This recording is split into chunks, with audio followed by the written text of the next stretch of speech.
Hey guys, what's up?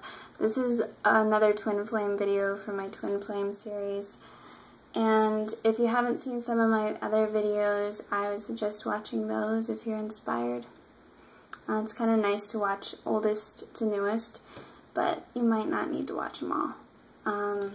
But they're available to you if you want some more information on the information I'm receiving.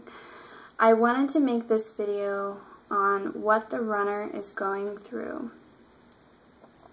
I feel like I've hayoka'd you again. So the majority of the people I work with, one of the first questions that they ask once they've kind of soaked in the concept of twin flame is when the other twin is running or just not cooperating, they want to know what's going on with their twin, what's happening with them. And I think that's definitely a curiosity that's just very human, but I want to be the voice of reason here. I know it's kind of a buzzkill, but when you focus on what that other person's thinking or feeling and you're trying to figure out what their process is, you're neglecting your own very special process in all of this. And unity comes when you work through your own gunk. And the other person's gunk wouldn't be bothering you if it wasn't pushing up against your own gunk. It's true. It's true. Once you release emotions and stories that no longer serve you, other people's emotions and stories that correlate no longer bother you. And so you can focus on your twin and try to figure out why in order to ease your mind, why they're not there, not showing up for you the way that you want them to, or why they're with someone else. You could torture yourself with that if you want. I'm just here to tell you, I don't think that you should, and I don't want you to go through that. I know that the twin flame experience can be a little tumultuous, especially with all the kind of false ideas surrounding it, that this is your one and only and most intense love that you'll ever feel, and we put the pressure on the runner, or the chase, we put the pressure on the runner and they run, or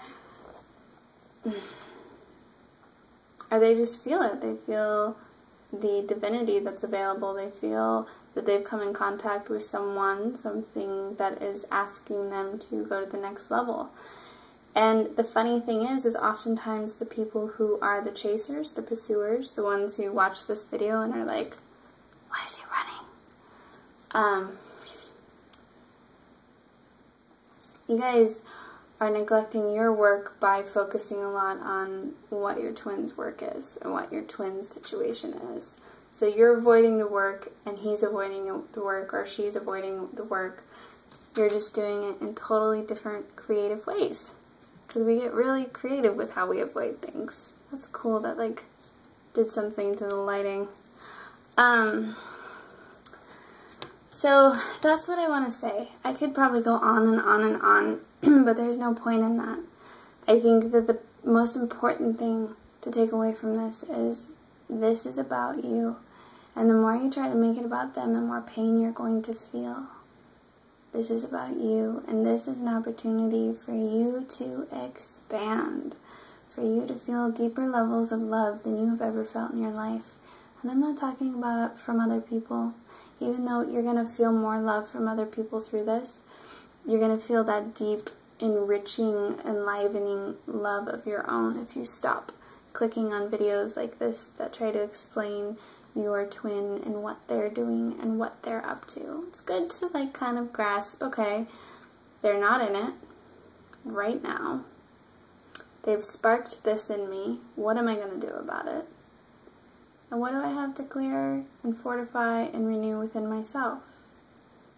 And always hold love and reverence for your twin and everyone in the whole wide world, for that matter. And move forward with it, because the thing is, everything's going to be okay. Everything's always okay. Everything's always working out as long as we don't consistently try to block it through figuring it all out and getting really small in our focus. Get big with your focus. Get big with your concepts. Get get bold. You know, my twin propelled me into a year that was very bold and taught me a lot and gave me a lot of clarity. And had I just spent all my time focusing on my twin, and I still use that term because that's what we're talking about here, is that concept. Had I focused just on that person, I can't imagine how horrible I would feel right now. And I know he and I wouldn't have reconnected. You know it wouldn't have. It just doesn't work like that. You know, you can't just like hone in on someone and make them come to you. It's like, you gotta be full within yourself and have that kind of enticing energy, like you're something fun to play with. And you do that by being full in yourself. Get so full that when you walk into a room, you don't have to do anything and it feels like you're doing everything because just your energy is offering so much up. And you're just sitting there and being wonderful. Do that. Fill yourself up to that degree, to that strength, to where you don't have to trip out over what the other person's doing. And don't give yourself a hard time for not mastering it right away. It's going to take a little bit of effort to redirect your focus, but that's a really good concept for this too, is redirecting your focus, because when you think about your twin, you have a lot of energy that rises up in you, right? Well, instead of squashing that energy, redirect it into a project: poetry, music, painting, working out, running, dancing.